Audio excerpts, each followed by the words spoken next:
is going to the odd guy. Chip in where you can, please. That's important. And to just give notice, Leslie Smith is coming on the 28th of August, 7:30 at the Old Hall. That is happening, isn't it? Yeah, definitely. And September, I'm giving the talk. It was supposed to be an artist, but I was a guest, given a guided tour by the owner of Gainsborough, and he got on about the Hutton family, and I was smitten by them. So I've been spending quite a bit of time learning about the Hutton. So that talk will be the first Tuesday in September at Gainsborough. Can I ask a little question? Is Stony Norris still there?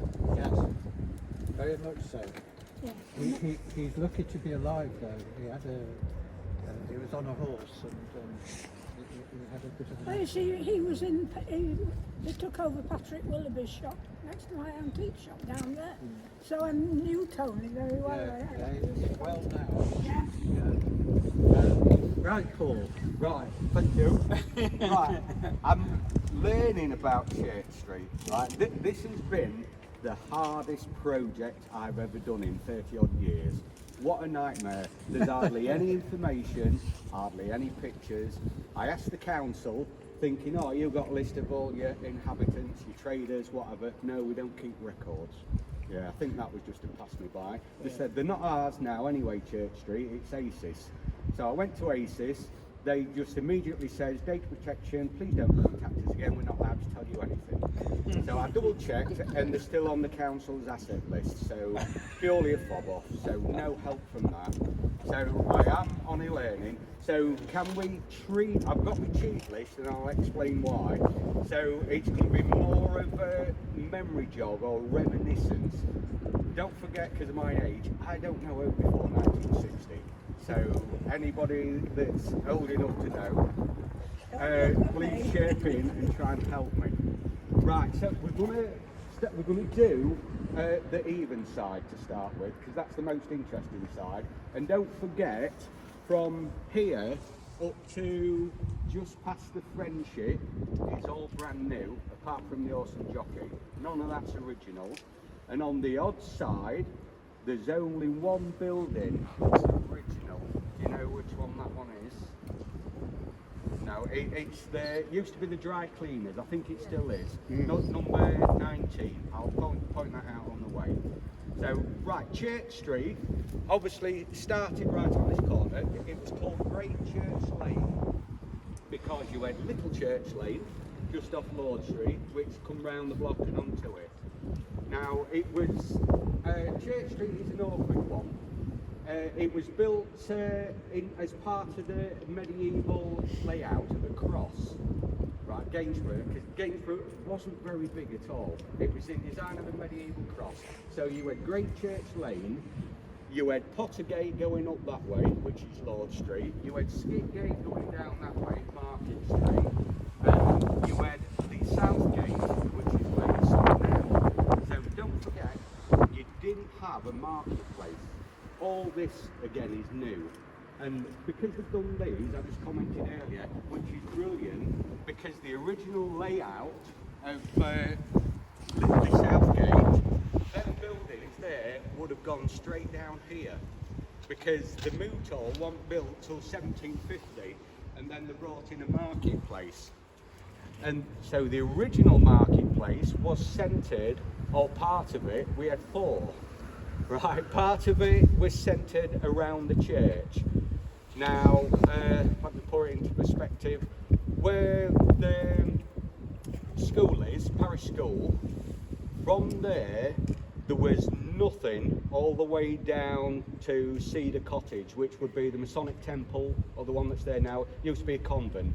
So from the school, there was nothing. That was called Market Gardens, and that's basically where they had one part.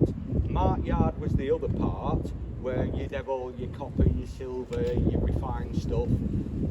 The cattle side of it was down on Thorndyke Way. That was where they sold the cattle, and then there was another little market on what was, if you can remember where Kemp's Club was. Yeah, there was a little market around there. So you didn't have a marketplace, though. Right, let's go on to Church Street.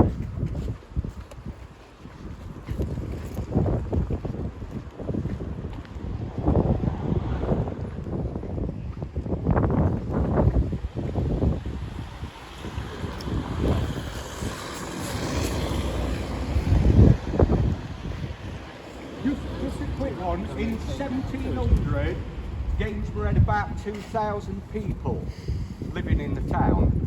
In 1800, it had doubled to just over 4,000. I think it was 4,560. In 1900, it had gone up to 17,000. But the houses didn't reflect that. So it was Gainsborough, the weird one. It infilled, it didn't expand. So the north side, as I mentioned, Market Gardens, the north side of Church Street didn't start expanding till 1895. The southern part of the town expanded from about 1845. So there was 21 yards in Church Street. Bear in mind, most of them would have minimum of 10 houses, and there was an average in them days of 4 to 5 people in a house. So you probably have, just in Church Street, about 1,200 people in the yards, never mind the shops. So it was so densely packed inside there, hence a lot of the deaths, the cholera and stuff like that. And obviously if you've heard of all the slums being pulled down. So, right, let's go on.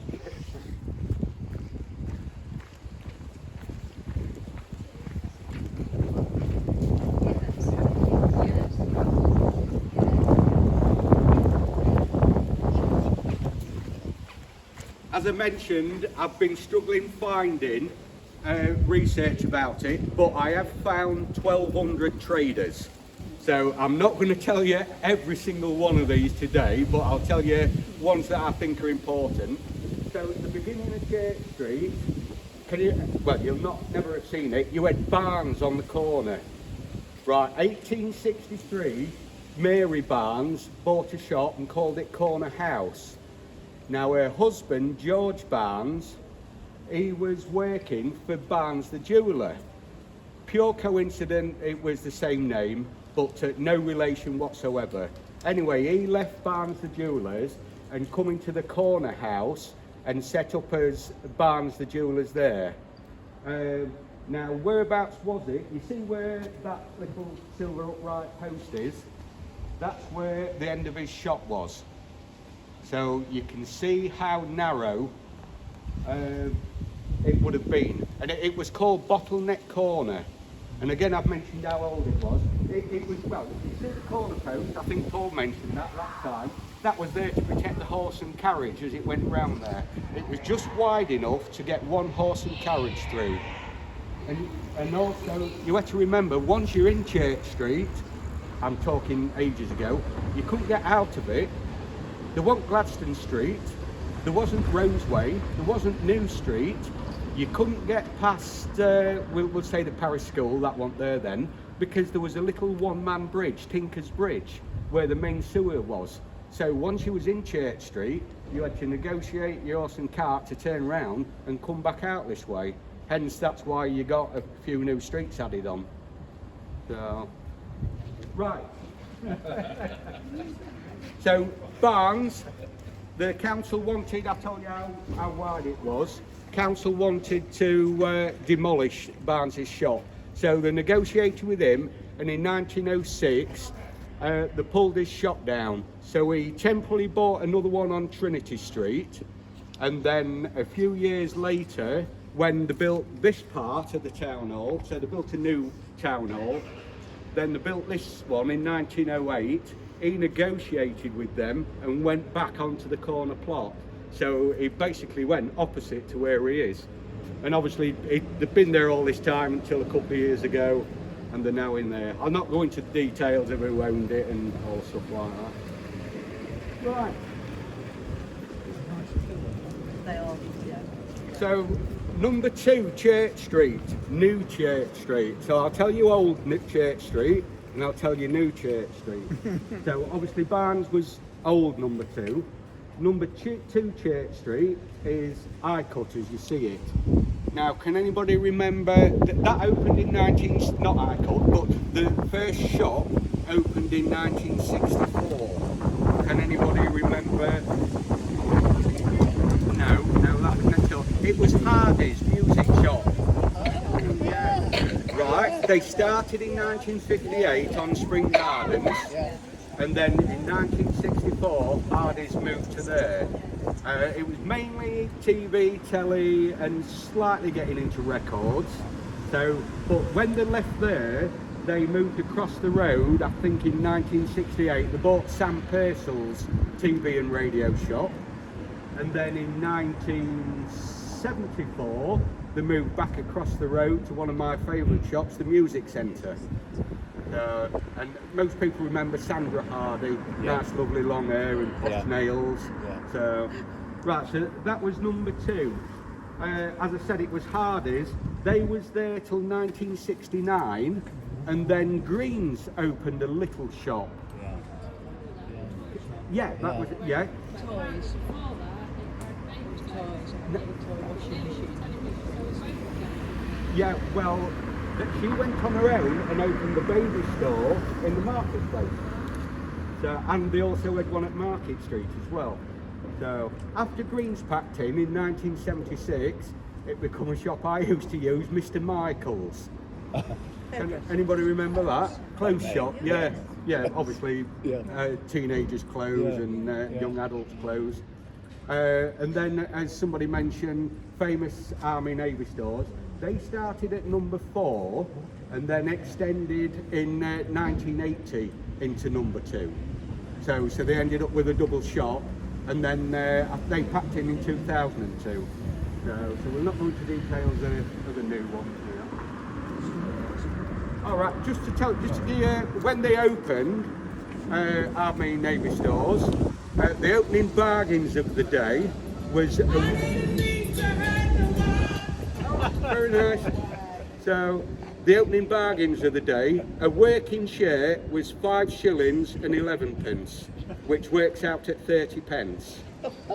A smart shirt for going out in was 11 shillings, 55p, and a full overall for going to work was 22 shillings, which is £1 and 10 pence. So bargain.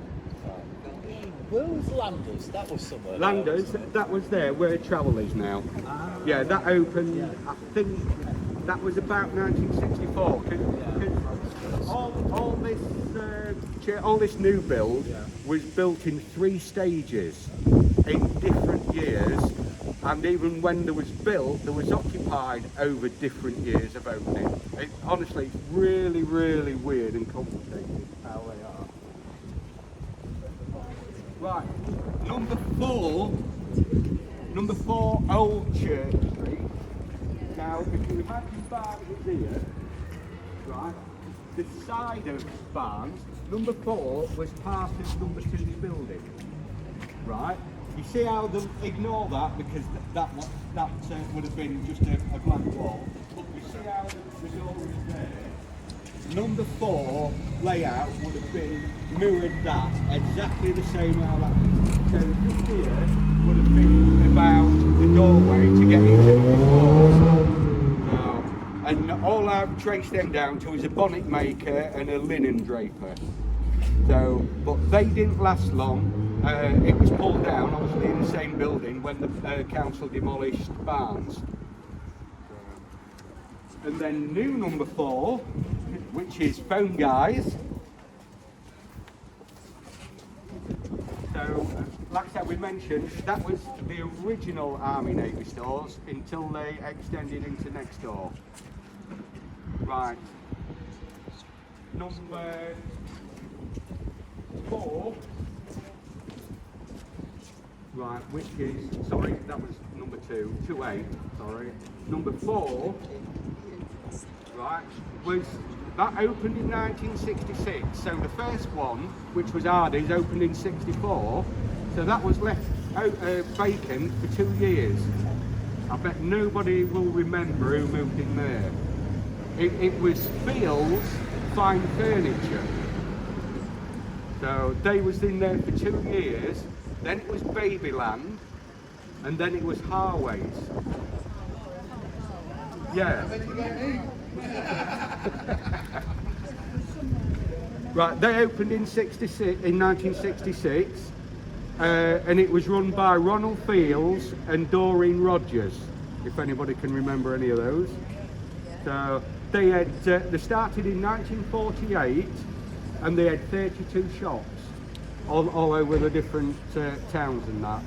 And that closed in 2000, and then we started having multiple occupancies. The amount of how quickly the shops changed around Gainsborough, it's ridiculous. So, right, next door, FoHA, that become the first person to go in there in 1965, so a year before Harway's, was Malins. If anybody remembers Malins. Marion Sills, Pat Hall, Barbara Moody and Ruby Hayes.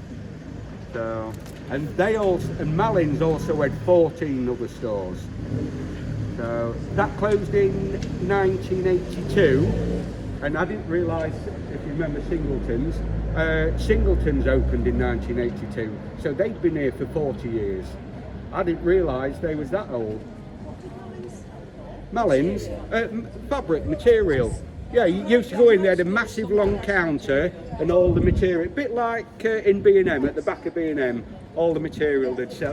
That's what I say, if we have it as a memory jogger. All the high school summer dress material, 80s. Yeah. Oh, right. Yeah. Right, next to old number 4 was old number 6. Now, this didn't last very long. It was pulled down about 1890. And the reason it was pulled down, again, because of people complaining, because imagine a horse and cart coming in here, and it'd have to pull up and go down a little passageway to go to Aldous the Butcher's. It used to be Caves, then Aldous the Butcher's. So they complained, so they demolished the shop, so at least a horse and cart could get in there. And all that was at the back of that, so it's classed as Market Street. Like I say, there was Aldous the Butcher's, and he commented in a bit of research I found that he had that built over a farm. So, and it had the date 1700. And when I looked at a few other documents, the original Church Street, all there was, we're talking 1700, there was a farm here, there was a farm where Fred Summers used to be, Orson Jockey was here, and that was, and there was 1 or 2 little shops, butchers and whatever, and there was a chemist here at number 7, and there was Rowlett, you know the Rowlett stone, Richard Rowlett, the sailmaker, he had a shop here, early 1700, and that was it on this part of Church Street, nothing else. So, you know, most of this started being built early 1800s. So, like I say, they pull that down. So, the new number 6, right, is where Connections is. Excuse me. So, the new number 6, now, that was the first part to be built. So, this is the second part. That was the first part to be built, and you see how it's in a different style than the rest of that. That was stood on it. I've never seen a picture. I've seen a picture of the other one. In 1959, they built that one, and on the Market Street, they built Surfleets. So there's one literally exactly the same, which is quite a coincidence. So you've got that one, which is Baxter's, the Butcher's, and you've got an identically same shop, which is Surfleet's, the Butcher's. So just a bit of a coincidence, but they was the only 2 shops that was existing in 1959, and they was all on their own.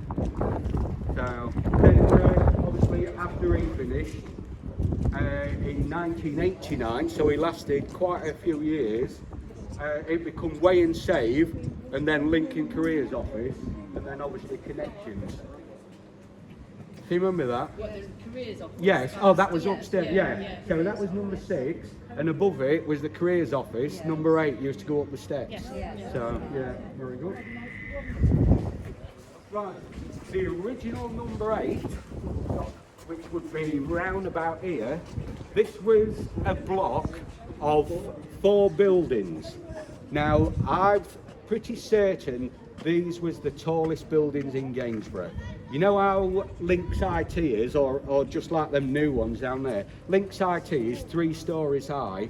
Well, these was 3 stories high and a dormer on top of it. Now, the first one was a big double bay shop. Like I say, it was 1 block of building, but 4 shops all joined together.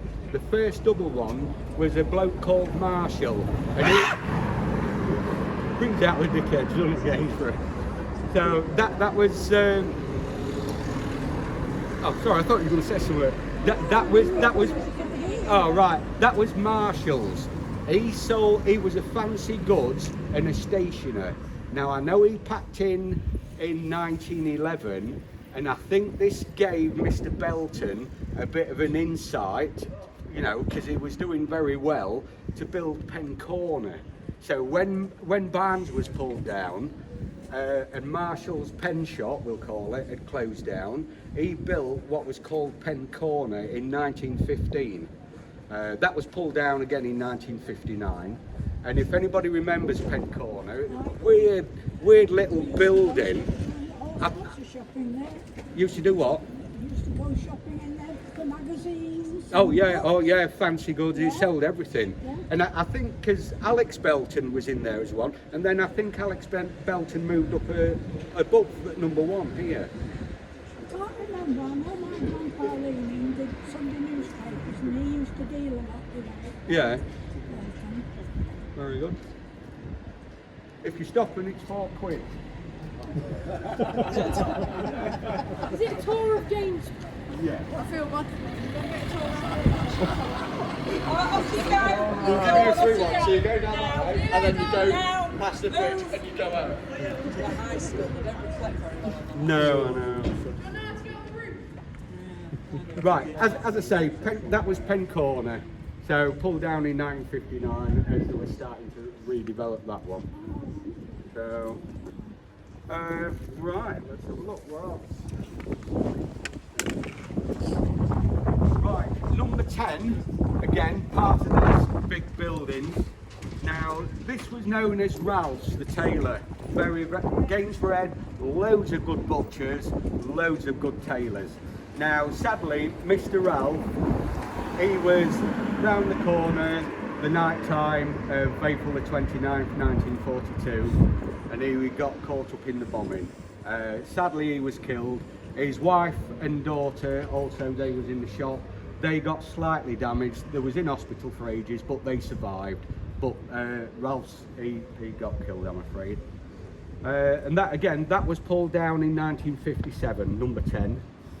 So, number 10 new, which is now Ken's. So, like I said, you have to imagine some of the original buildings are here, now the new ones are over there. So, number 10, the first person in there it was actually called the House of Keatley, but you'll remember it as Keatley's. Yes, again, menswear, mainly menswear. He started in Lord Street, and then when this came up for sale, well, to rent rather, in 1961, he moved into here. It was Cecil Keatley, and then his son, Frank Keatley, if anybody knew them.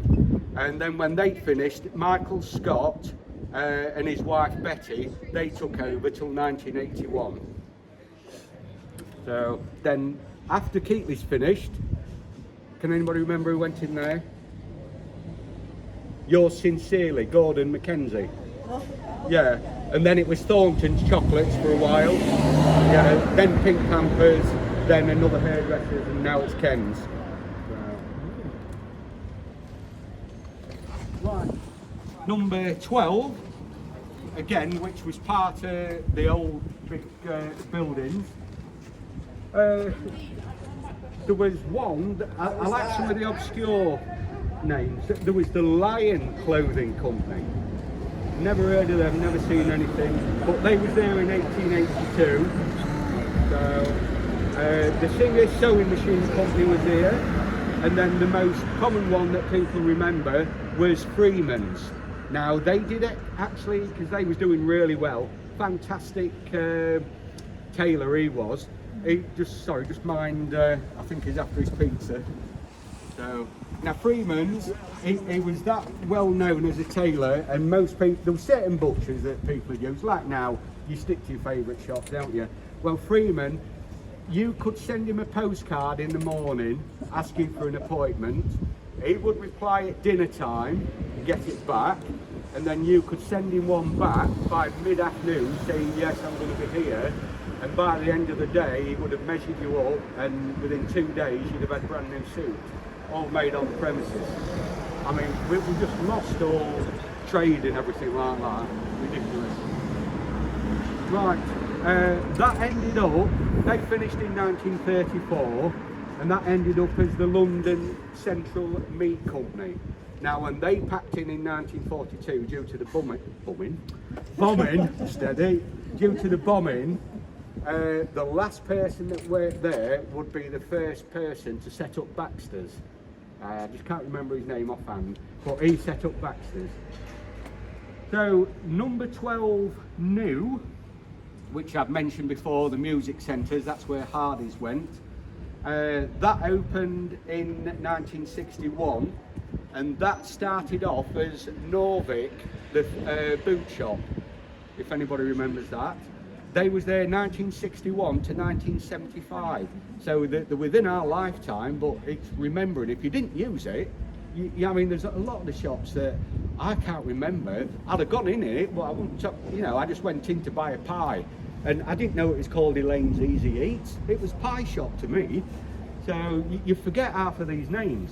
But that was Norvik Foot Fitters till 1975. The one I remember, like I say, was Music Centre. And then when they closed in 1983, it was Cardinal Furnishings. I can't remember that. No, that was 1983 to 1988. Never heard of that. But the one after it, which we should all remember, it was Photron, Vince Green and Mike Green. So Photron went in there. And then there was another gap. They finished in 2003, and then it became Craftworks. Oh, can you remember that? I can't remember that. Yes, that's it, yeah. Yeah, can't remember that at all. And then you got the state of all your different cuisines. When Norvik was a shoe shop, they had really good quality shoes. Yes. And they had children's shoes, and they used to have little drums, like little drums for you to sit on. The seats were like drums that the children sat on, had your feet measured. Oh, right. And they would bring the measures out And professionally measured. Yeah, and that was... that was Norvik.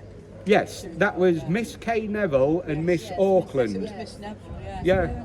Now, I think they started a little bit further down Church Street. Yeah, and then obviously with the new build moved further up here. David went to a shoe shop down there. Yeah. Sat on drums somewhere down there. Remember that? Right, number 14, Old.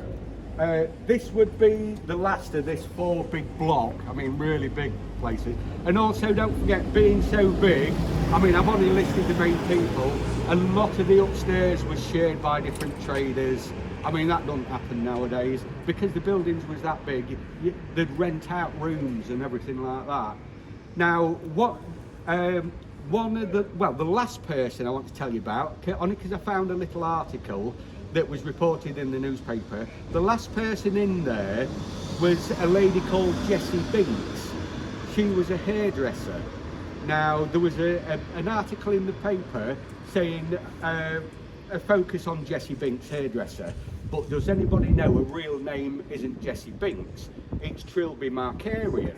And I thought, oh, that's an unusual, I like unusual names. I'll tell you, hopefully tell you some more. Trilby Markarian, never heard of that. And so I wanted to know, a bit my OCD, I thought, well, who's Trilby? Anyway, we sussed it out, and the answer was so simple. Jessie Binks, it was her shop. Yes, there was a Jessie Binks. She got married in 1936 and wanted to move away. So she sold the shop to her sister, Trilby Binks. Now, Trilby got married to Mr. Markarian. So Trilby kept the trade name, Jessie Binks, and as it moved on to Spittal Terrace, and it was there, I think, till the late 50s as Jessie Binks. But when they did a spotlight on it, nobody knew the history, and they just said, oh, it's really Jessie Binks, it's Trilby Markarian.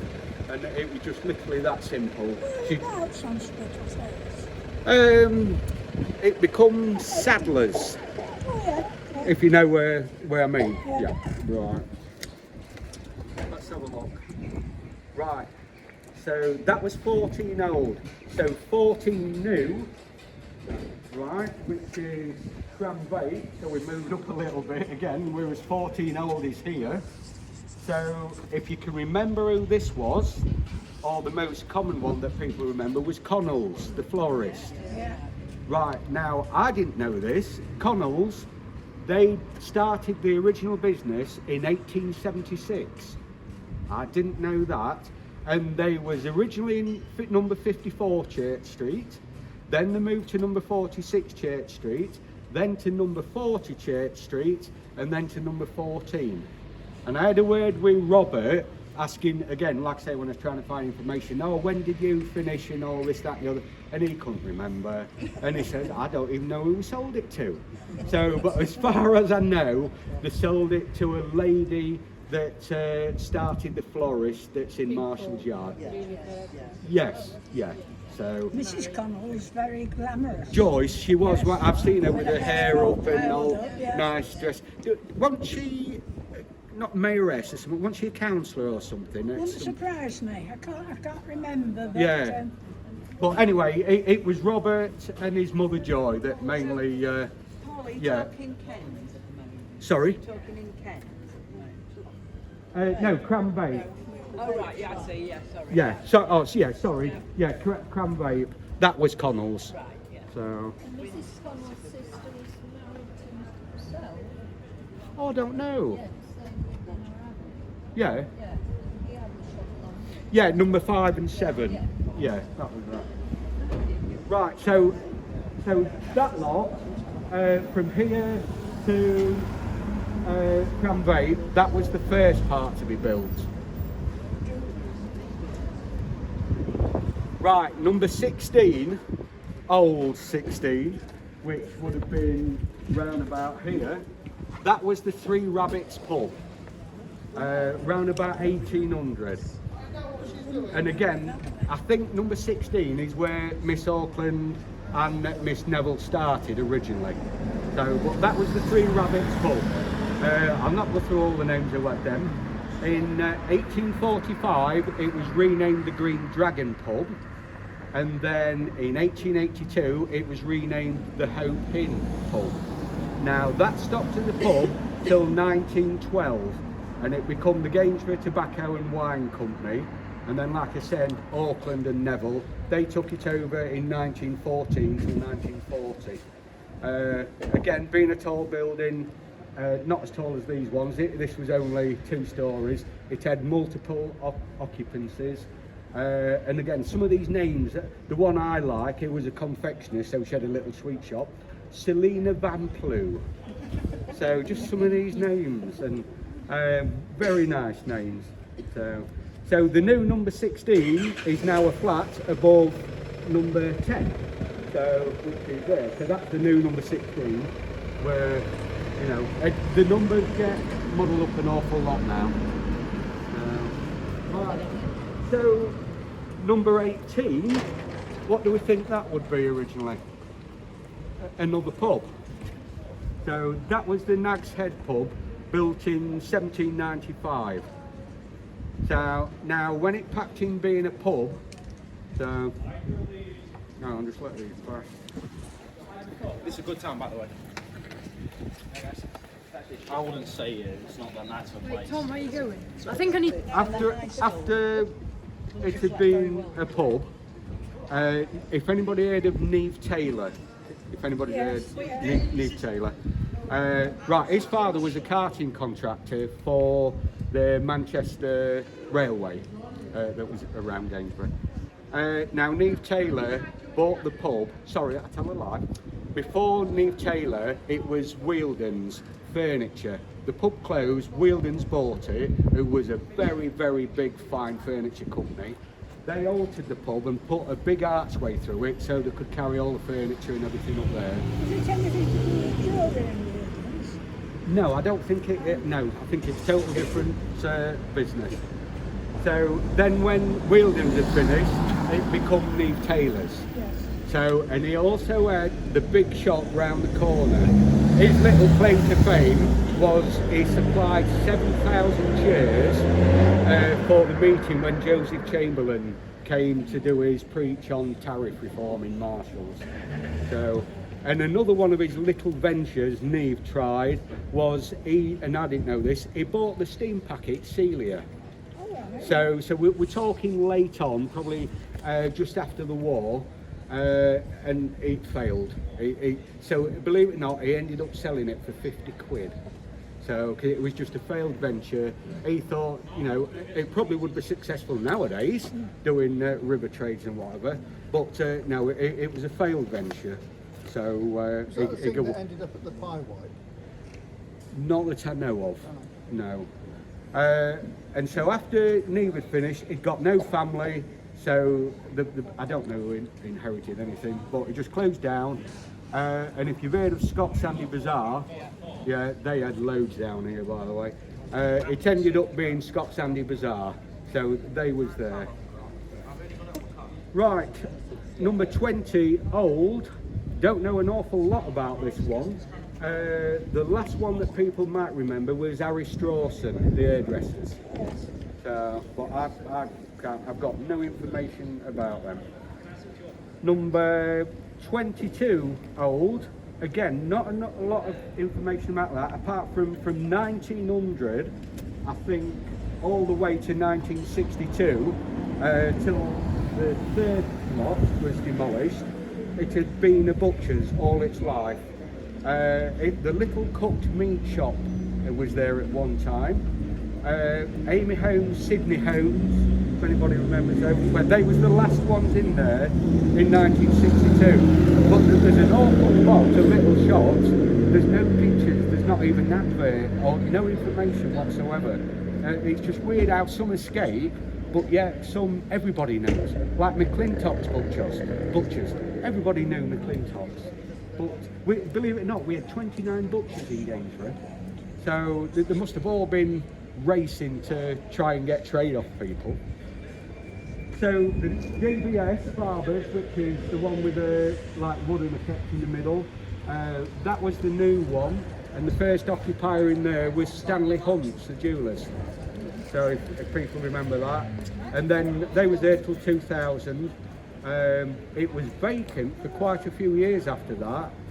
And then after that, I've got it down that it's always been a Barbers, Air Force One, Tangles, Prime Lettings was in there at one time, King's Barber's Shop, and now JBS Barbers. Old number 24, right, we'll move further past here. Right, number 22, or new number 22, is JBS Barbers. Yeah. What time are we anyway? 8 o'clock.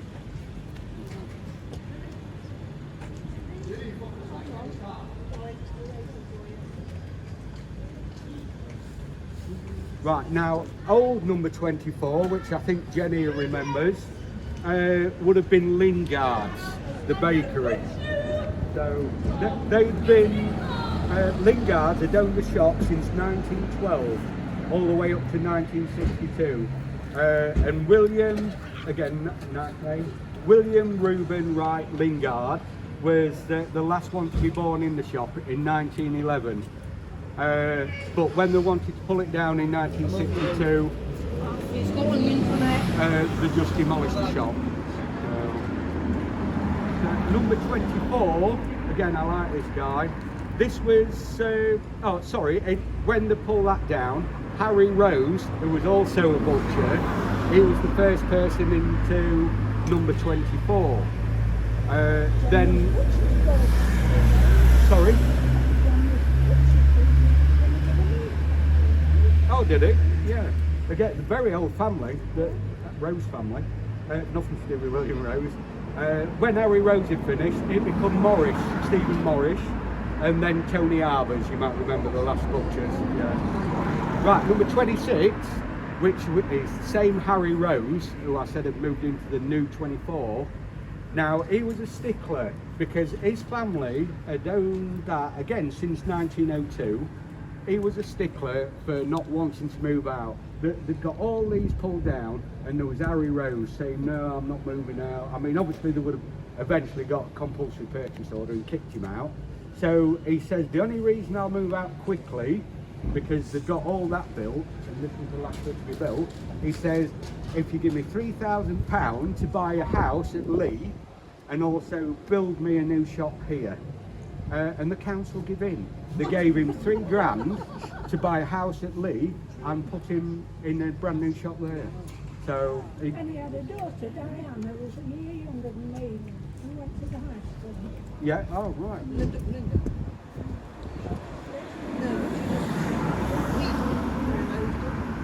Right, now Gainsborough Carpet, so that's the new number 26. Now, can we remember what that opened up as? Is it a food store? You did a tour of Gainsborough? Well, Church Street. So that opened up as Woods. What's the Oh, outside yes. box? Yeah. Yes, it's a supermarket, yeah. Bear in mind, we didn't have supermarket, we had all these corner shops. Fine Fair, we had that in 62, and then Woods, they opened up in 1964. Now, I can remember Woods.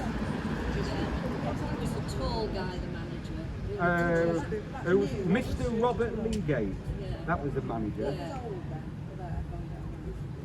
What was old number 12? Well, so Woods, we remember Woods, don't we? Yes, Yeah. What was there originally before? that was Harry Rose, the original Harry Rose. Down here as far as all the jobs. Yes, yeah. Was where your father was kitchen. Where was Jennings then? Where was Jennings? Oh, you got to Jennings. Oh, we have got to Jennings. Oh, no. Jennings was nearly at the end, because that ended up being a double shop as well. Yeah. Right, 28 old, right, since 1907, nearly everybody knew this as the Beehive. Now, it was purely a sweet shop, but it had every single sweet you could ever imagine. Every candy, every chocolate. It also had a cafe upstairs at one time.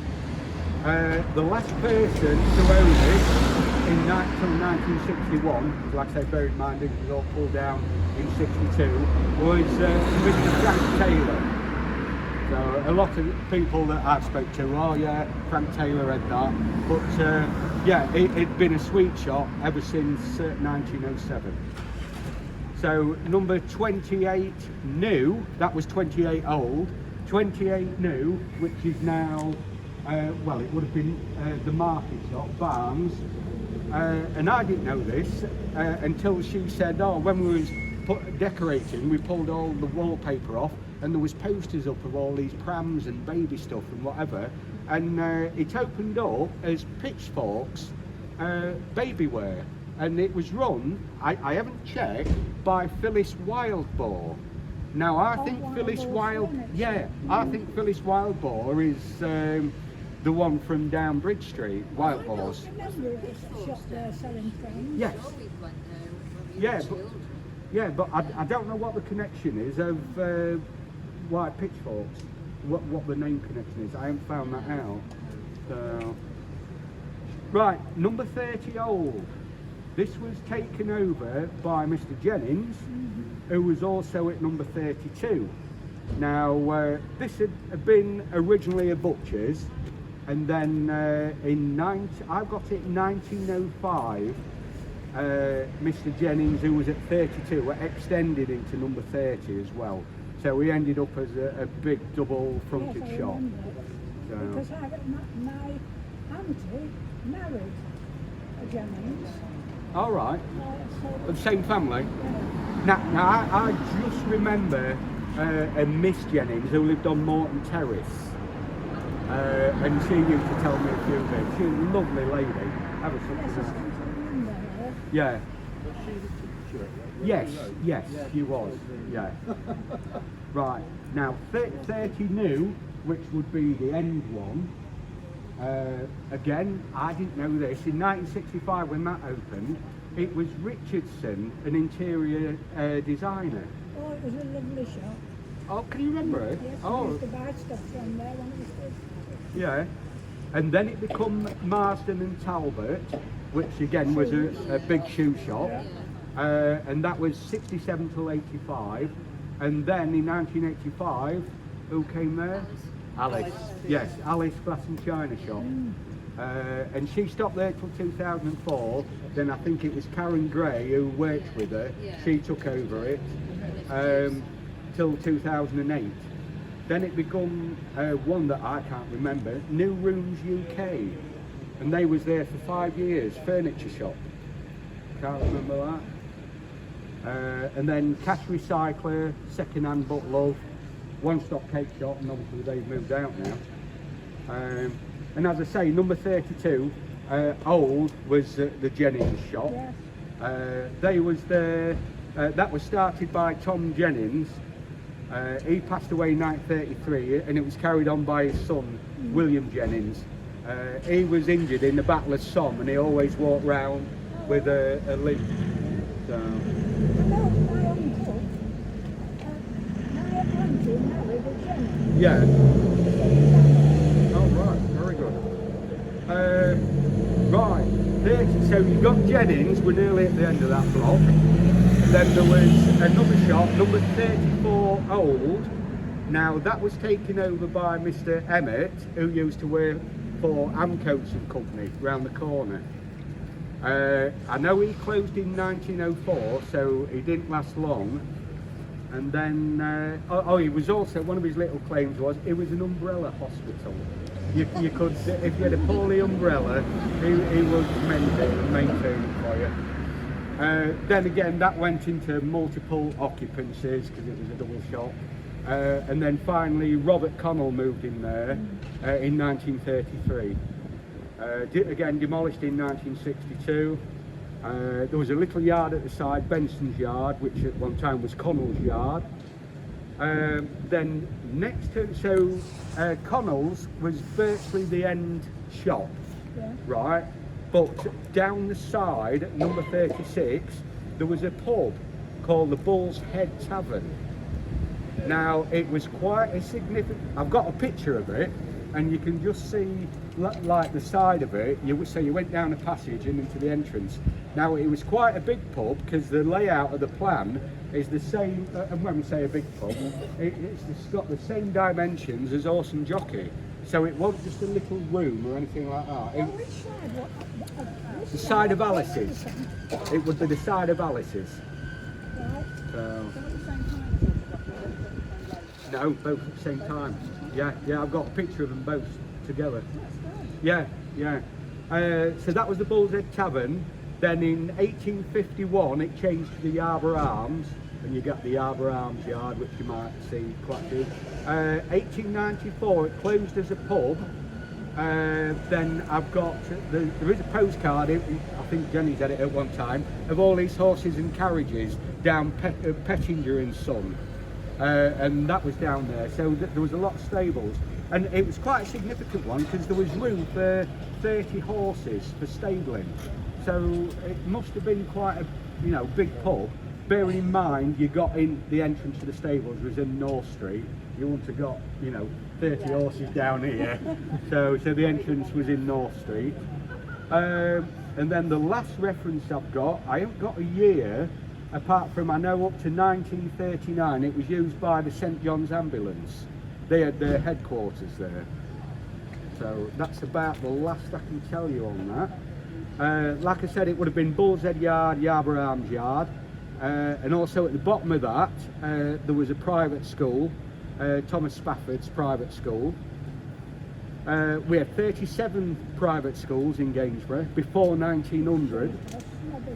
So yeah, 37. I do know where they all are, not going to tell you today, but I have found out where there was. And also Wild Boar started down Bull's Head Yard as well.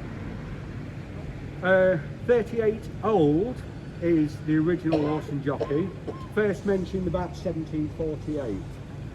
Again, I'm not going to go through, I've got a list of all the landlords and whatever. The ones I remember is Janet and John Elson. So I think they're going to be the most common ones. There's a little plaque on the side there, if you haven't seen it, 1914. I think that's when it was revamped and they put all the green tiles on. And if anybody remembers the Crown and Anchor, that looked the same but had blue tiles on down on Bridge Street. Next to that was Hoyland Yard, which changed to Horse and Jockey Yard. There was 29 properties down Horse and Jockey Yard. You know, I said about Gainsborough infilling. Which way did the yard go? That way? Right, bear in mind, the entrance, you see the corner of Horse and Jockey now, underneath the sign, Yeah. the entrance would have been through there.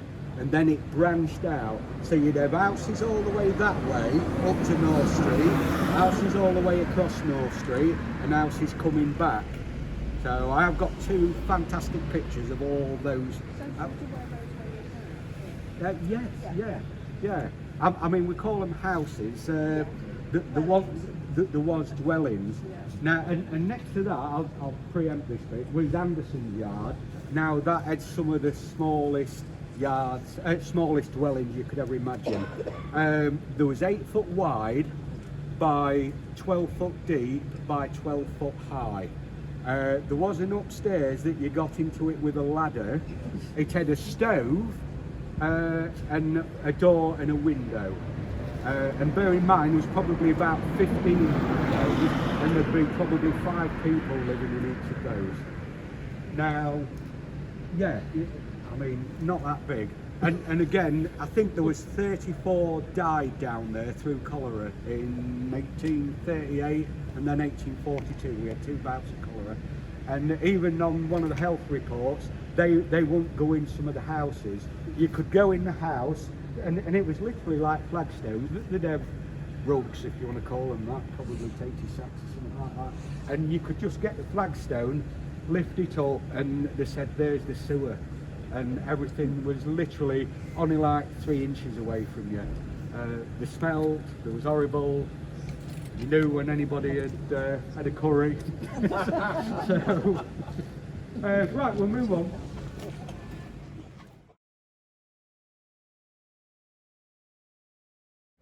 We just said this comment.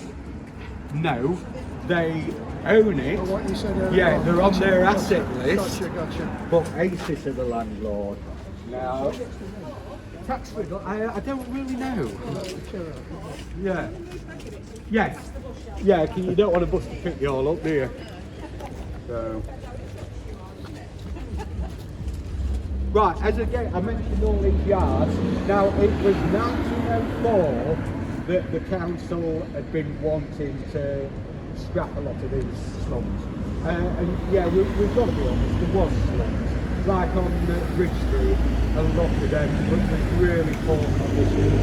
As we've said, because Gainsborough infill, it didn't expand until, well, mainly 1840 onwards, Gainsborough started expanding, but with 17,000 people, you know, we needed to do something.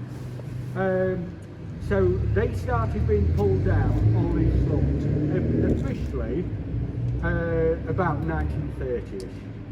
Now they talked about wanting to put a road through, so if there were still shops, all continued all the way across there.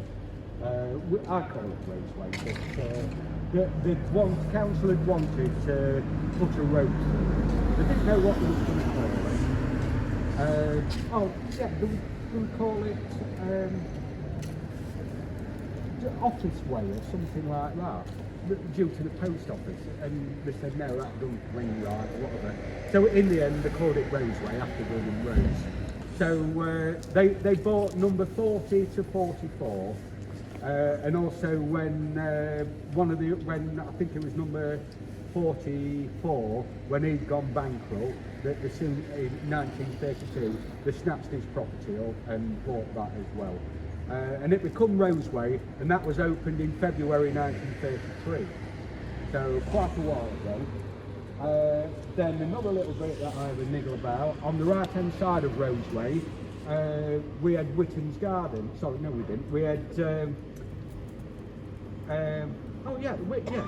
Whitten's, I call it Whitten's Gardens. Whitten's gave all the land as gardens, not Whitten's Gardens over there.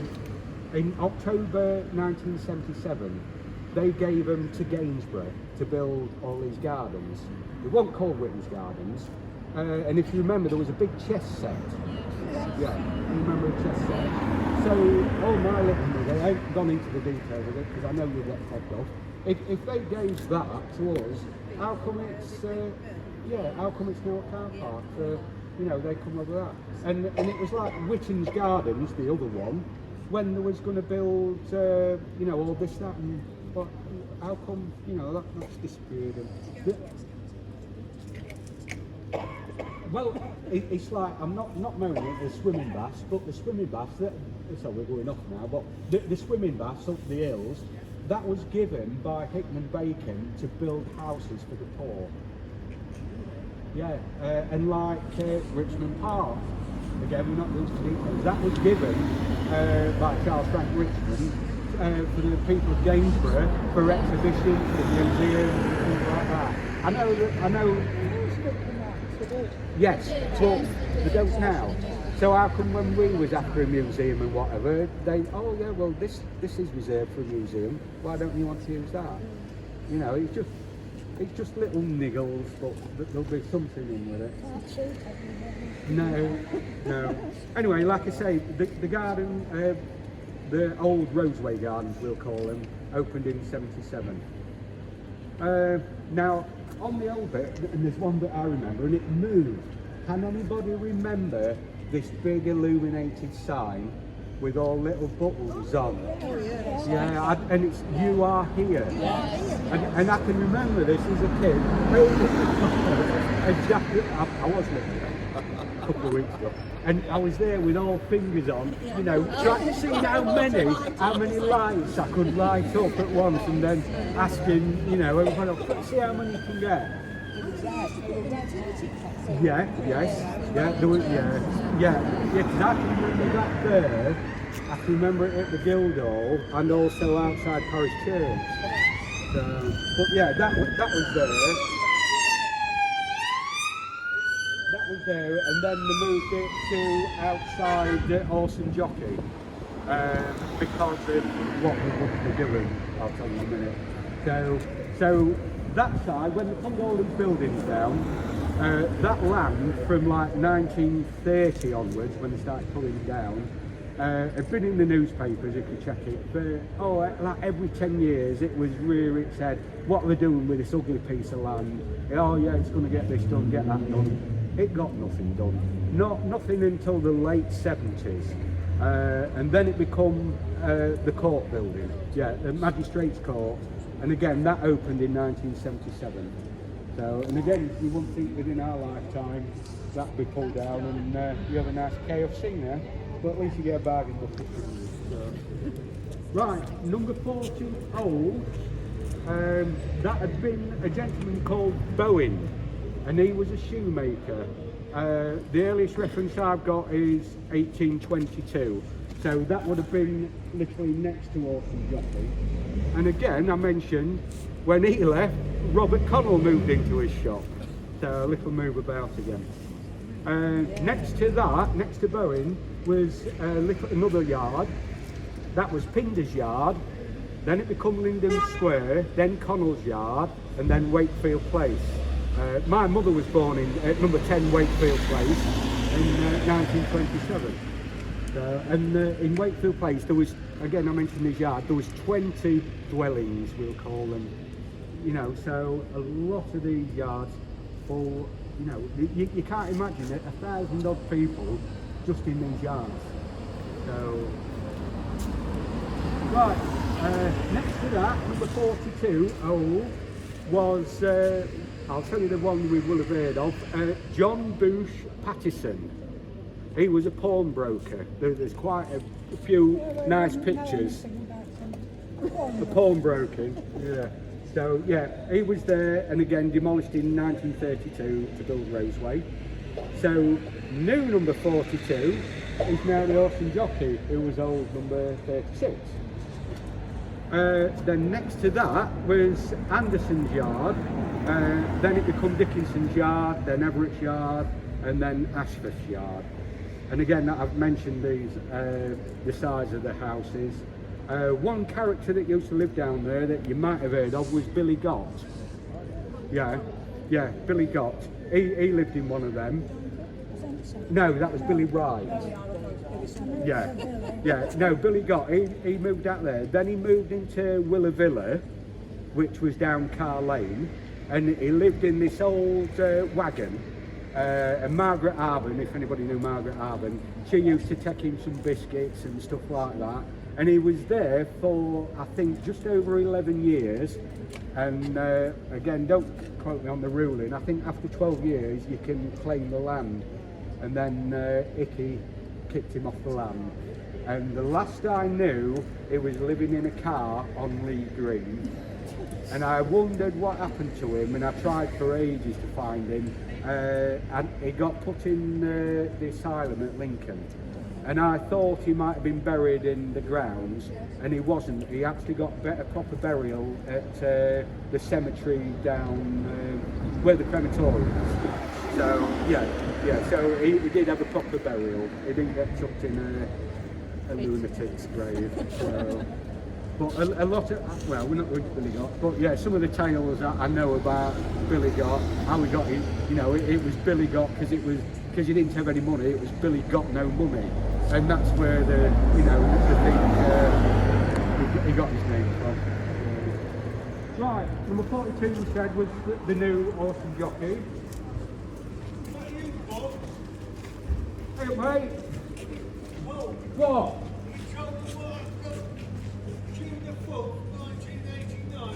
Yeah, you bought a house off me. Sorry, I was talking, it was at a funeral or whatever, and when I went over and was having a word with him, and he come, because I ain't seen him for, probably 20, 30 years. I said, do you know the last time I saw you? He says, no. I said, yeah. I says, it was June the 4th, 1982. How the hell do you remember that? I says, because you moved into my house, and I says, that was the night my daughter was born. I took my missus in to have the baby, my daughter, and I says, I had to come back, move out, and I said, you pleaded poverty with me, you couldn't get a van, so I ended up moving him as well. And he says, oh, I want to, what? I'm not moving you anymore.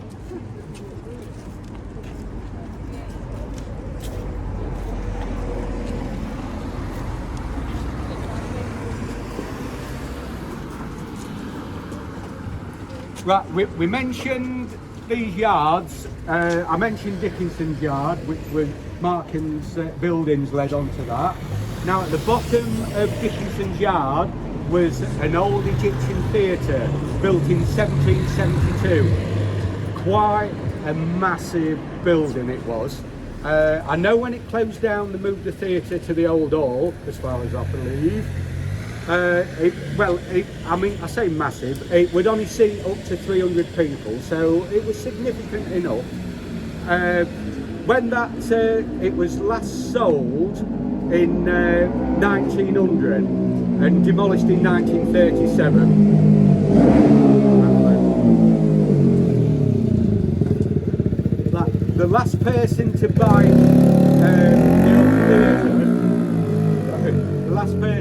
the old theatre, so bear in mind the frontage had gone, it was just a warehouse now, was the Cattle family, and it was only my amusement. Do you know what they used to sell?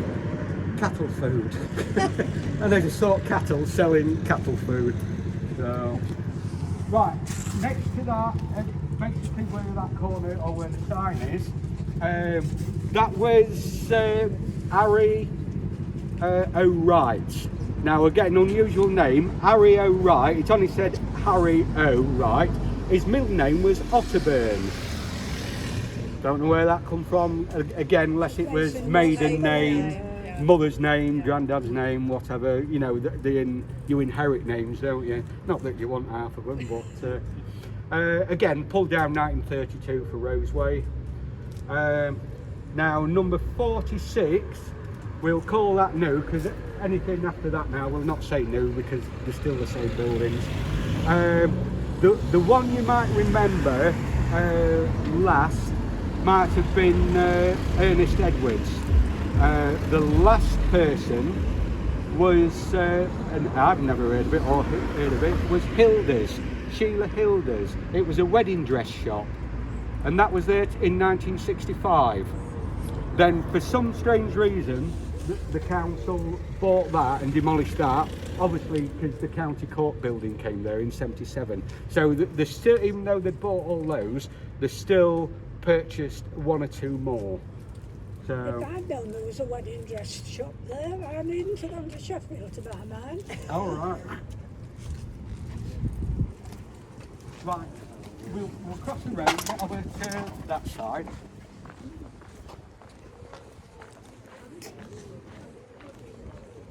Right that way, please.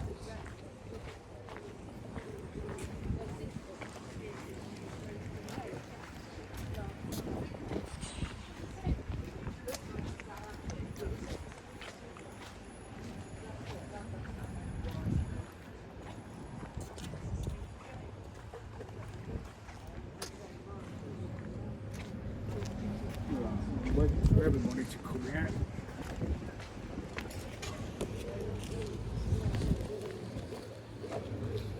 Just wait for Jenny.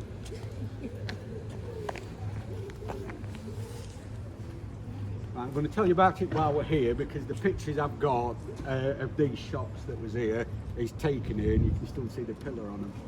So.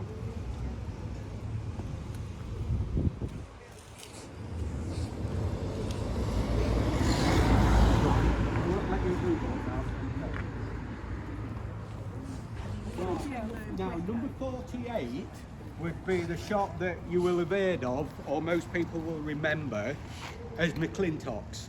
Now, that started again originally as Mr. Walker. He was a butcher, one of the finest you could get, and luckily he made a lot of his money. He early on, and I'm talking, you know, like 1820 to 1845, he'd got the contract with all the steam packet companies of supplying all the meat and the sandwiches and things like that. So he'd got a steady income no matter what. Again, I said we had 29 butchers.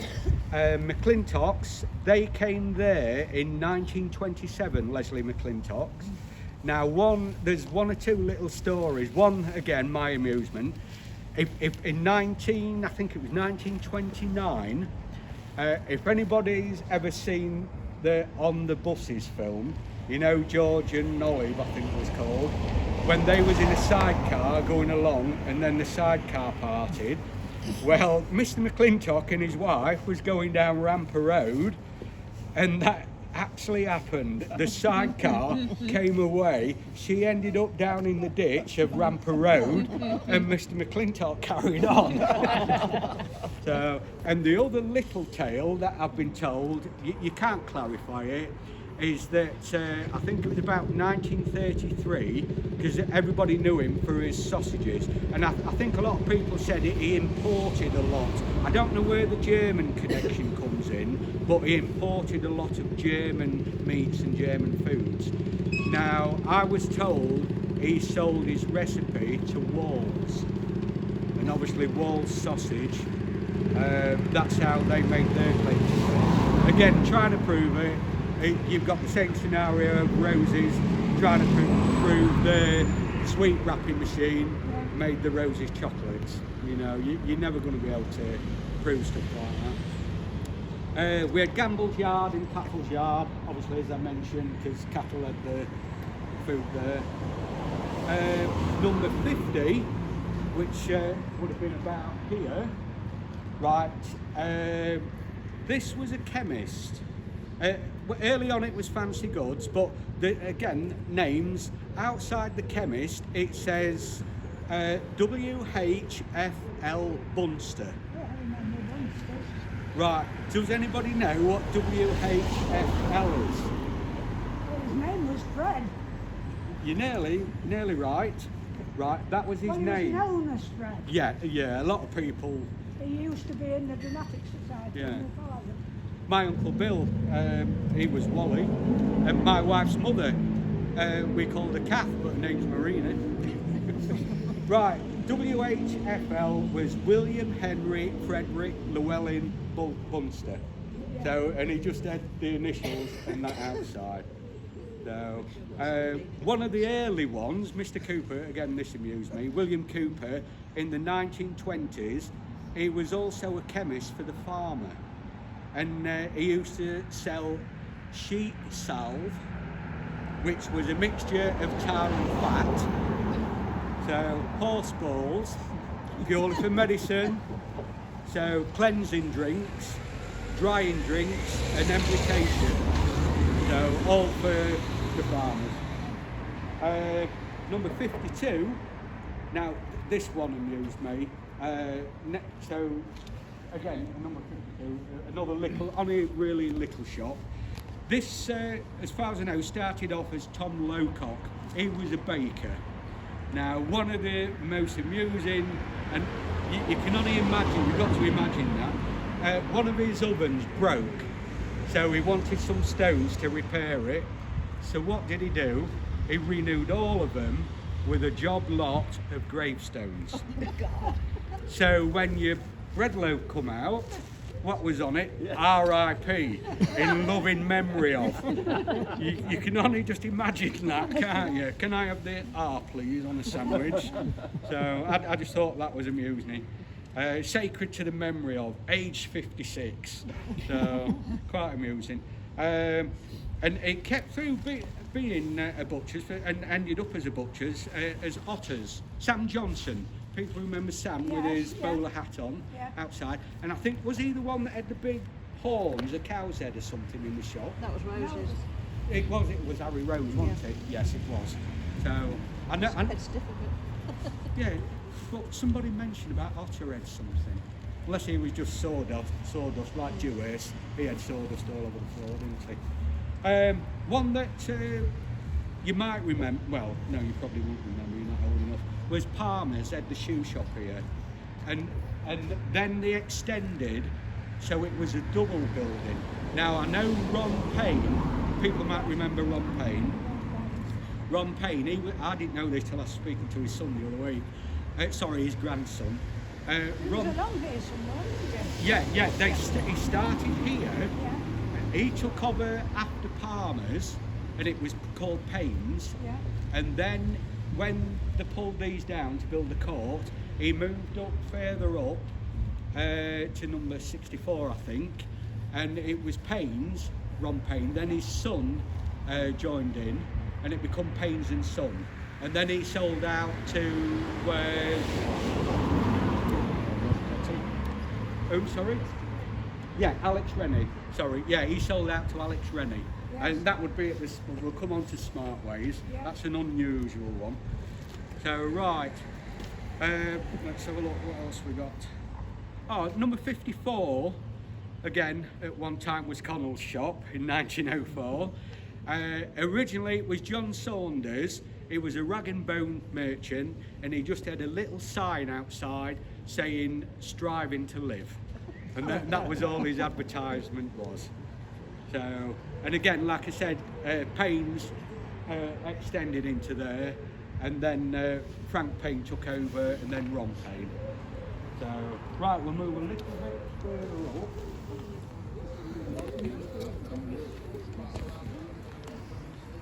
In the marketplace, I think, yeah. The ambulance and parade and stuff like that.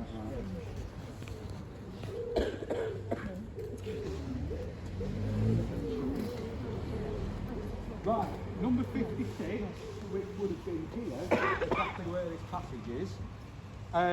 That I've only ever known it since 1845, right up to it being demolished, as a servant registry office. So, and that was Rose's, no relation to Rose's. That was H. Rose, Annie Rose, Harry Rose, servant registry office, and there was also agents for Warwick and Richardson stouts. So there was selling stouts, and I think Rose used to take them in a horse and cart round the villages selling them as well. So they demolished that in 1915 to build a yard. 58 again, you can imagine, these were only small shops, really small little, you know, one down shops. That was number 58 was Helen Linton. Again, a ladies' dress shop. She had a shop down there, and I think she moved further up there at one time. The last one to be in there was the Newcombs. And again, on a curiosity, Mary Newcomb, she was the last lady born in 1864 in the shop, and it was another... What did they sell? Newcombs, she was a dressmaker. Oh, right. How you know? Because there was another Newcombs in town. Oh, right, yeah. She was, Mary was the last girl born to the Newcomb family in this shop, and there wasn't another girl born for 114 years in any of the family at all. So she was born in 1978. So again, like I say, demolished to build the Friendship Yard. Next to that, Friendship Yard, there's also another little yard at the side, Plasket's Yard, and then Nettleship's Yard. And at the current time, I've got there's no building, can't really call that building, from Orson Dock to Friendship. Earliest mention of Friendship I've got, you have to bear in mind because there's no records, I can only report on the earliest, 1813. Now that's the old Friendship. This Friendship was built in 1927, so they demolished the old one, and I think this was at the same time doing this in 27 that did Black Bull. They pulled that down in 27 and built a new Black Bull. The ones I remember from here was Chris and Dave Bishop. They did my kids' christenings and whatever. Yeah, Paul and Mary Harbour. Yeah, it depends, like I say, at what time people remember. It closed in 2001, but continued, and again, this took some research, as the Hands of the Friendship Group, which I think was an alcohol-free place for teenagers, kids to go and stuff like that.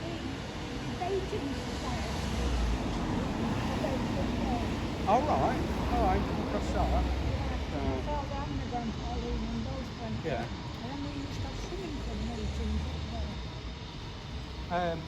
At the minute, that's occupied as flats, and as far as I know, not so long ago, plans have been put in to build 16 more flats.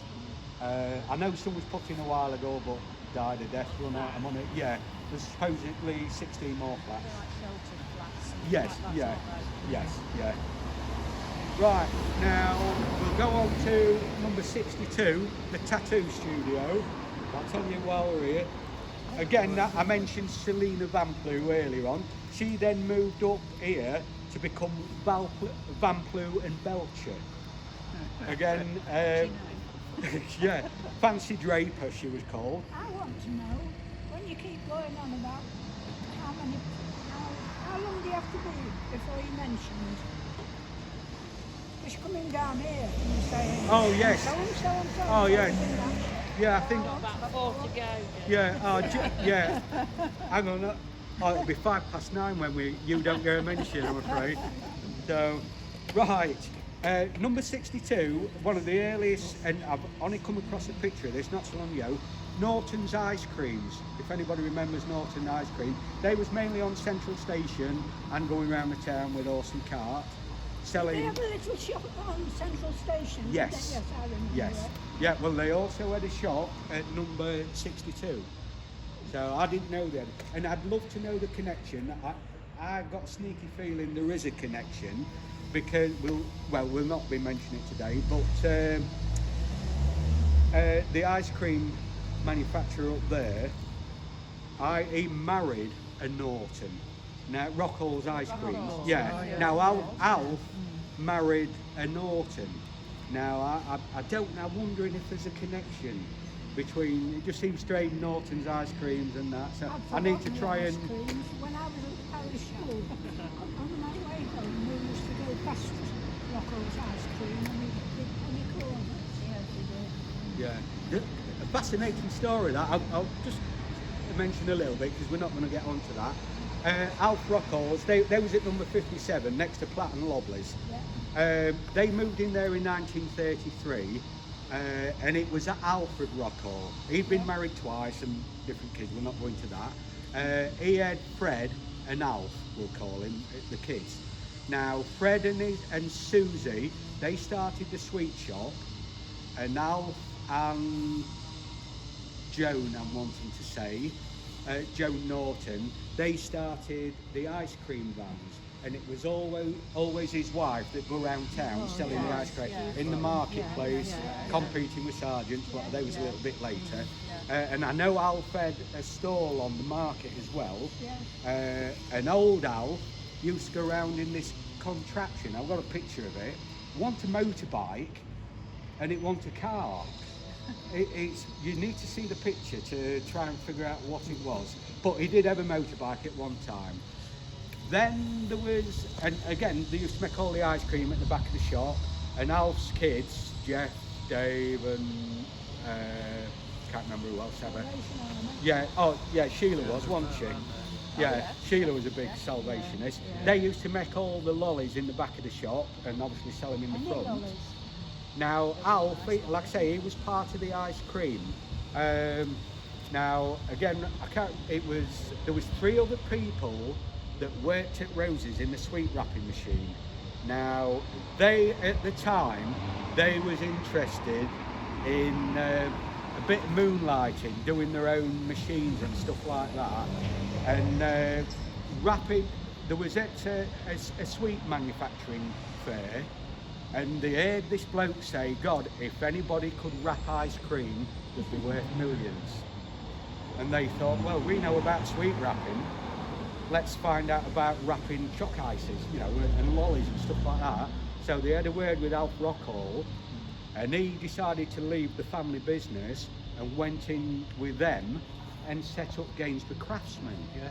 Now they started, because they used to park the vans down Pillared House Lane, he says, well, I'll take the vans out, you can use the premises, and that become Jennifer Works. It was called Jennifer Works through Mr. Miniot. Now his daughter was Jennifer. So these, 4 people, including Alf, set up Gainsborough Craftsmen. Bit naughty because they were still working at Rose's, but because you had to declare setting up new companies, whoever was reading newspapers found out, and they left on amicable terms from Rose's, set up Gainsborough Craftsmen, and like I said, it was called Jennifer Works, named after Mr. Miniot's daughter, because they didn't have enough money to buy a lathe, and he gave them the money. He says, pay me back if you can, if you can't, you can't. So that's how the works was named. They went on to be very successful, set up Gainsborough Craftsmen, and then again there was a parting of the waves, and Alf Rockhall left and set up Rockhall Engineering, which, although Alf's died now, and his son Jeff, although he's just retired, I think last year, so Rockhall Engineering, as far as I know, is still on the go, up next to the tip. So, but sorry, we digress, but that's the little story of Rockhall's. My father worked at Rose's, and after 30 odd years he was made redundant and he went to Rockhall. Oh, did it? Yeah, I bet you any money they attracted a lot of the old workers. So, right, Norton's ice cream, we've done those. We'll move on a little bit. What time are we on? Oh, right.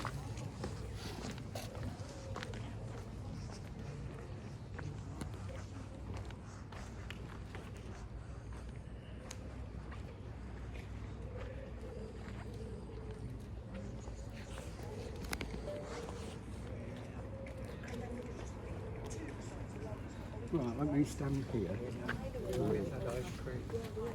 Right, can anybody remember? Can anybody remember theatres? Yes. What do you think? Was they just fancy goods and things like that? Oil. Yeah, well, I got a remark of them selling oil and petrol and stuff like that. But it said they sold dolls and baby stuff and Rubbish he sold. Oh yeah, fancy And goods. when Yes. I'll tell you something. When we had the swimming pool built, Yeah. and I was on the games committee, he was Mr. Feaker was the mayor of Gainsborough, and they had a casting vote as to whether they had a diving pool at the end of the swimming pool, and Mr. Feaker voted against it. All right. I never forgave him. No. All right. I won't quite, because I've seen a picture with like oil signs, Yes, you know, yes. like Shell Oil It and was Mobil a- and. What I would call a mucky, tatty, really tatty Oh, right, shop. yeah, right. Yeah. Right, Barnaby's Yard. Honky tonk. Yeah. Again, Barnaby's. Now, he inherited this, Joseph Barnaby, in 1793. So again, this particular part here, quite old, but 1793 Joseph Barnaby owned this, and he had 11 properties down the side. So is it that this No, building? It's not no, the same. no. These was just the dwellings above Church. The proper dwellings for Barnaby's was at the back, Yes. and I think they was pulled down in 1966. Right, so but Barnaby's owned that. It was handed down 2 more times in the generation of Barnaby's, and then when when Joseph Barnaby died, it was sold to 3 men, for some reason, J. Watkinson, Johnson and a Mr. Cooper. Now in the 1841 census, there was still the Barnabys living in there, but in the 1851, and also 11 other properties, so you can imagine there was quite a few people, 50, 60 people down there in 1841, but in 1851 there wasn't any of the people living there. I've not found out why, whether it was cholera, because that was there in 1848, but not one person was living there. It did continue over a few years and then pulled down in 1966. But no, the premises that are there now, you go down there and go up some steps and you get into they're just flats above it. So, and obviously Barker's, the most common one you'll remember was the Ladybird shop. Yes. So yeah. That's one of the early ones from 1908, believe it not, till 1963. It was a fish shop. It was what? A fish shop. Not a dealer, an actual fish and chip shop. Oh. So never seen any pictures, never seen any references or anything. No. Then Stanley Hunt, he was there just before he moved further down. So and then it became the Ladybird shop. That little blue door there used to be a plaque across there, and that was Ashford Square. Again, load of little promises. Yeah, there's quite a few pictures you can still see it saying Ashford Square on it. Right, Pilgrim's Antique and the next 2 little shops. Yeah. 66, 68. I think Mr. you probably. Beckett. 68 was Beckett, Yeah. but 66 and 68 started in 1877 as Onions. Yes, I remember. Yeah, Onions. they And was- They had a cafe. Yes, upstairs. Right, a little tale again that amused me, my little tales. They opened the cafe in the 1930s. It was a grocer, beer retailer and whatever. They opened the cafe upstairs in 1930. In which shop? Pilgrims. Oh, sorry. Pilgrims, sorry. Yeah, that was number 68. Well, sorry, it was 66, 68, and then it's split up now, but it was all Onions until the last part of it, which was Beckett's. 1930, they had a little bit of a burglary, which happens here, and they nicked all the money and nicked all the bread and left a note saying, thanks for the dough, love Ted and Joe. I just thought that was quite amusing for nicking the sandwiches, bread and the money. And the money, Yeah. So, Onions would stop there from early on up to 1967. Then Mr. Horsley bought them. He bought nearly all this lot for 5,600. Now again, some of these I think are really old, and when I went and they've all just been sold now. You know, now Horsley's have moved out the bed centre into the marketplace. I went to see Dave and I said, "Oh, brilliant! Now you've sold them. Can I have a look at the deeds?" And he said, "No, there ain't no deeds." He says, "We've never had deeds to any of these. They don't exist." Oh, wow. He says, "I've no idea how old they are, no idea anything." He says no. He says we've got a number on the land registry and that's all we've got. So no, he doesn't know. Because I think, sorry, I'll just tell you now. Because I think the latter end, which is like 88, 90, I think they're really old. I think they're medieval even. I've been in number 88 and number 90, photographing it as he's altered it. It's all straw and old lats and the beams on the floor. They're like you'd see, a Viking longboat, how the arches come down. There's all these big supports and stuff like that. I think they're really, really Tell old. me again, which ones? Are you talking about Horsley's or before? Yeah, just after Horsley's. Just after Horsley's, Mum. Yes. It's been close. Well, there's a little eccentric guy who's been there for quite a while. yes. I think that was Morris the Butcher's. It was. Can't remember the eccentric man waved to me. Oh, yes, yeah. So, but I reckon they're really old. It isn't until you get into the roofs. Yes, yeah, that's what I say. Yeah. And I should imagine these are very. Yes. Yeah. Well, Horsley, I think it's 1974. He had to have all that one rebuilt because it was falling down. Which one? Where the house together is? Yes. Yeah. You used to be able to have the inside. When you were in Pilgrims, you used to have that as a storeroom under that clay tile roof, that low one. Yeah. Where was the trophy shop? That was a little bit further down. up. Was it? Yes. Yeah. Oh, I've got myself a bill. Yeah, no, that's a little bit further up. Obviously, we've got to give Jenny a mention in Pilgrims. So after Horsley sold the buildings, Mr. Rath, who was the Hoover guy off Bridge Street, he moved into there. And then Pilgrims, I'm certain, came in 1984. Does that sound about right? Yeah.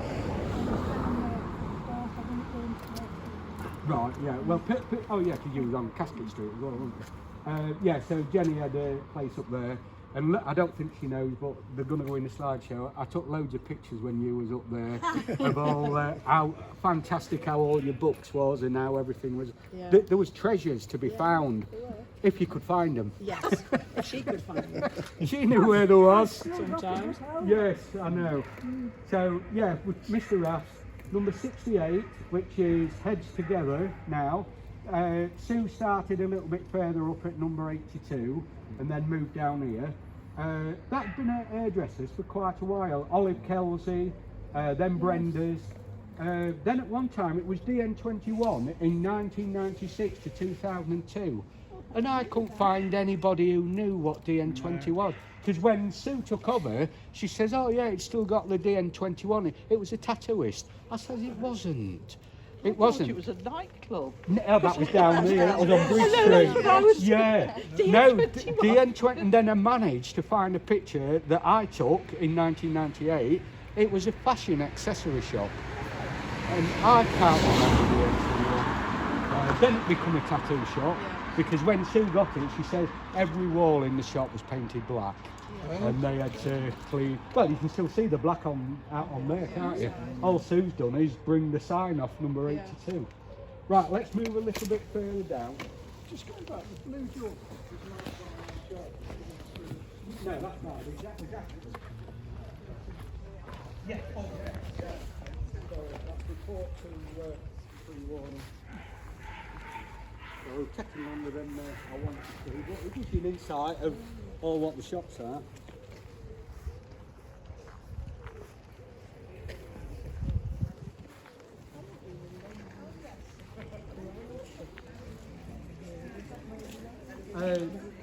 Yeah, I'll tell you in a second.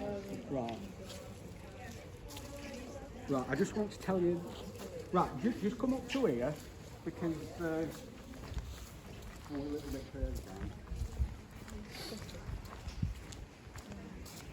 I want to tell you about the gravestone there. Only because I think it's interesting and again how I've been fobbed off.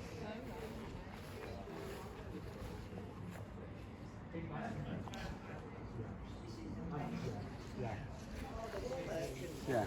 Right, we've only got 10 minutes left. Right. So while we're here, because I know we ain't covered this side, but I just want to tell you about this gravestone here. Right, you see that one, literally where my finger's pointing, not the grey one, but the one straight in front of it. Right, that is this one here. Right. Right. Yes, now looking. this is the old this is the oldest existing gravestone we've got left. I know we've got the Rowlett stone, but we've got this. This is the oldest one I've tracked down, and I'll tell you what it says. Luckily, a few years ago I wrote it down. It says, in memory of John Smith, gent of this town, buried here in 1679. Right. Although his stone's here, he's not buried here. He's actually buried roughly where that fall is. Right, buried here in 1679, who by will directed a close in Ouston Parish, Ouston Ferry, called Seggy Close, to be conveyed to the trustees for the use of the poor of Gainsborough forever. This tombstone erected to their benefactor at parish expense. So I thought, oh, I want to know about him. So I went to Ouston Ferry, to the parish council. Oh no, we've got no recollection of any of this. I said, well, all this close and the land was given for anybody who builds on it, rents it, for the money to be given to Gainsborough, to the poor. No, don't know anything about that. No, they wouldn't. Yeah, so I just thought that was quite interesting. And the other gravestone, well, sorry, he ain't got a gravestone, which I think he should. If you've ever heard of a gentleman called Cain Barnes. Yes. Right, well, he's buried roughly where that end stone is there. Cain Barnes is buried there. He wanted to be buried looking opposite his house and Cain Barnes yard. Tom Sunderland's story. Yeah, he was the clerk to the parish church. Yeah, 57 years he was parish clerk. Yeah. Oh, I do remember. And in Adam's Stock, we've got a Mr. picture of him, Sunderland. I think. Yeah, well, Milner, the painter, Yeah. painted him, Yeah. and then somebody had a lithograph done of it, and Yeah. they're the ones that you often see coming up for sale. Yeah, Cain Now, Cain Barnes, Tom Sunderland from the Old Hall, he told a little story that when one of the solicitors, I can't remember the gentleman's name, was working in old armoury, which was HSR Law, we'll call it, was working in the old armoury. He was working late one night, and he turned round. He was on his own, the building was locked up. He turned round, and there was this gentleman in old black garments and hat and everything, sat there smoking a pipe. And obviously he was startled, looked round, next time he looked, he'd gone. And obviously white as a ghost. As far as I know, he run to the Sun Inn, told the landlord there, which was Tom Lobley, and he says, I know exactly what you're talking about. And he says he went and got this book out, and he says, is this it? He says, yes, that's him. He says, well, that's Cain Barnes. He says he died in 1855, but that was his chair. Now, when they moved out the armoury, they took the chair with them to HSR Law, but nobody whatsoever can ever, it was there, they knew it was there, Mr. Bradley, John Bradley knows it was there, but nobody can ever remember what happened to it. It just disappeared, and nobody ever took notice of it disappearing. Nobody within the business sold it or took it home. It just disappeared. One of them things that, so, but that's that. Right, we'll just mention the wool merchant. Lovely 'cause- places. yeah, we'll just mention this because of the building Smartways. Now in 1960, it becomes Smartways, the wallpaper shop. Yeah. Had a massive big red sign on there called Smartways. Now when they packed in, it become Paynes, which I said one Paynes left, moved up here, and then Alex. Now every business that's ever been there has kept the name Smartways. And as far as I know, there's a protection order on it, and even now the sign is under there. So, but it's always been called Smartways, and then Michael took over. This building, 1740-ish, Mr. Sharple's wool merchant. Oh, Mr. Sharples, was there any relation to the Sharples who lived at Stockworth? I don't know actually. Well, there was a chap lived in the big place at out there He used to come to Blackpool Lobby's auction and he always had a dewdrop on the end of his nose. Oh, He was right. a horrible man. He He used used to to I know a be few very like honest. that. yeah, Especially but he- Obadiah. Yes, Mr. Sharple. Right, I'll just mention one other person before your time, but a lot of people have commented that they knew him. Mr. Priestley. He was a grocer. Now, in the early 20s, come winter time, he went to bed and he never got up till springtime.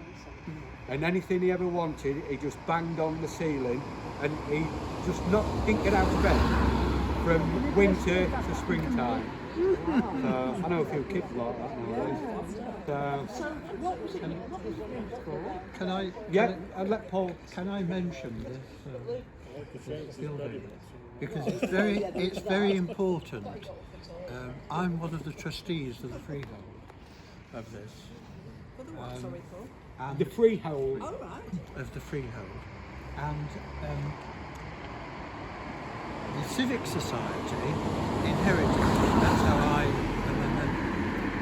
and they wanted to restore it because it was in a There was a going to terrible demolish state. it, and the Civic Society That's it. campaigned. And we and they couldn't get grants for it, which were then made available because the then council hadn't taken opportunity of identifying conservation areas in Gainsborough.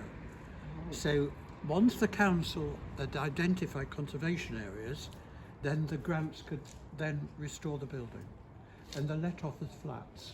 So, Has it been restored? what's been restored? The Doesn't civic, it look yeah, like the it civic, has? the civic, 1985, Pumphrey's restored it. yeah, Yeah. the Civic Society owned the land Yeah. on which it's built, and they're let off. In fact, David Horsley has bought one of them. I think it's Are they the flats bottom. then? Yes. Yeah, they're flats. How do you get access through that passageway up a staircase? That is a yard as well. Yes. And yeah, I think you could get there. And the tragedy is, it would be nice to restore the lot. Yeah. No offence, Michael, and Yeah. whatever. And that one, which only opened, I think, a fortnight ago, that said the most, over its years, that said 28 different traders in it.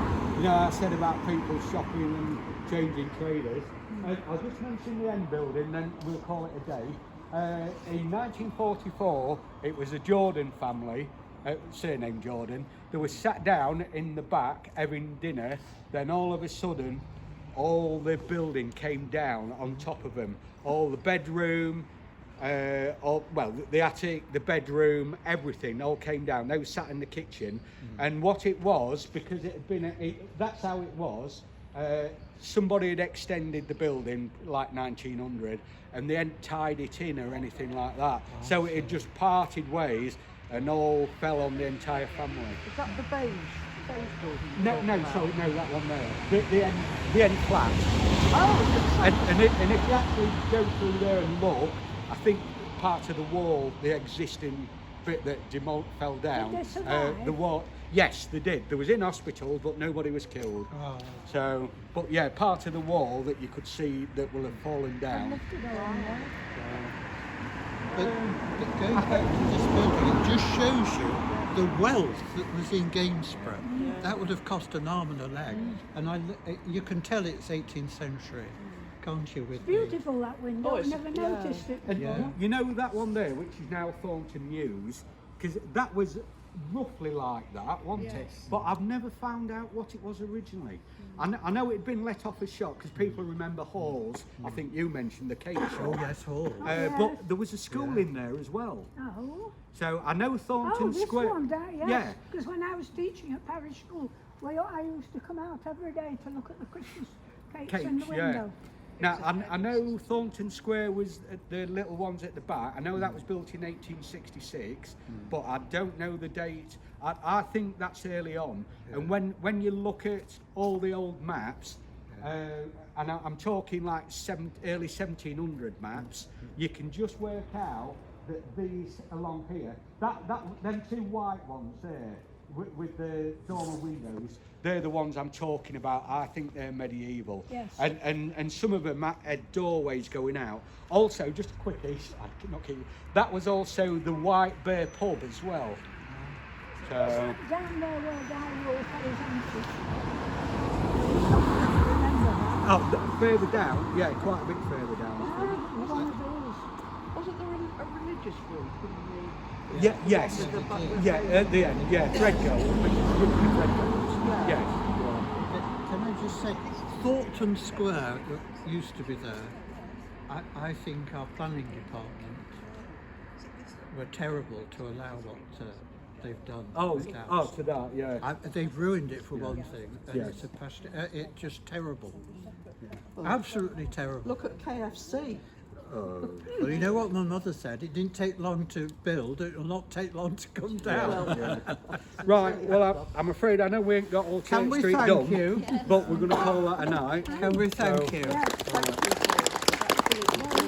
So I could tell you the rest of it at another We'll have to time. have another.